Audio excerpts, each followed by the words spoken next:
Gaemi, the first typhoon of the season to affect Taiwan, is expected to make landfall on the northeast coast on the early evening hours of Wednesday.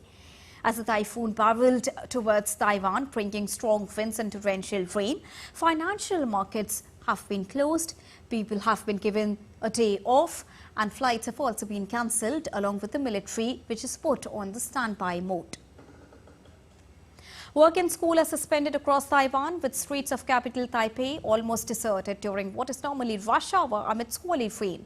More than 2,000 people have been evacuated from sparsely populated mountain areas amid the high risk of landslides due to extreme rain.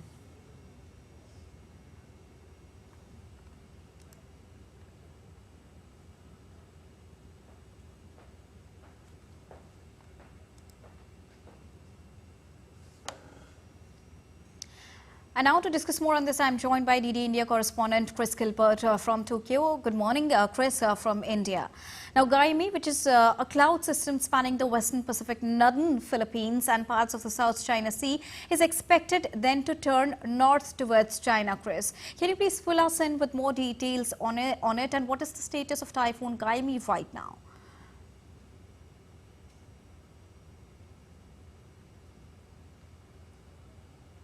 East of Taiwan, the center of the typhoon is expected to hit the northeast of Taiwan roughly on Wednesday evening local time. 2,000 people have been evacuated, as you've already mentioned, from the mountainous areas because of the deluges the storm is expected to bring. There is a high risk of mudslides and landslides.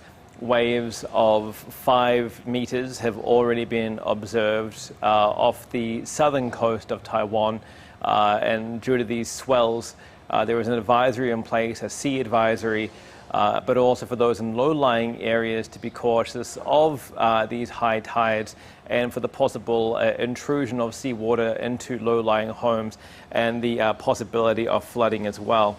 About 2,900 soldiers of Taiwan's military remain on standby. They are ready to act if necessary, if anyone needs evacuating, if any rescues are necessary. So the whole island effectively is bracing for the storm.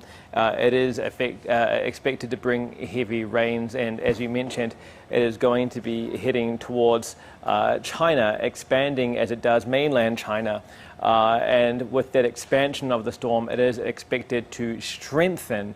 And so there are further risks for mainland China going into Friday and perhaps even the weekend. And also, Chris, when we talk about Gaemi, how is it affecting day-to-day activities and the life of daily people there in daily activities, Chris? Reportedly, the disruption has not been too severe. As you've mentioned, the broad outlines of it, about 15 provinces have cancelled school throughout Wednesday. Yet to see what Thursday is to bring as the storm, the center of the storm, makes landfall in Taiwan Wednesday night, local time. Flights have been affected. Effectively, all domestic flights have been grounded. Whether a flight to China, to domestic or international, is up to interpretation, depending on aviation law or domestic law, but they are disrupted as well. International flights are disrupted, at least due to delays and some cancellations as well. As you mentioned, there are annual military drills ongoing at the moment, the Han Kuang drills. Those are land, sea and air. The air portion of those have at least been grounded. The land and sea moved on to other parts of Taiwan's island and are still being carried out for a third day. The financial markets are closed, but the storm is expected to intensify as it expands, so a lot is to be seen in the coming hours. All right, thank you, Chris, for joining us and bringing us the latest on Typhoon Gaemi.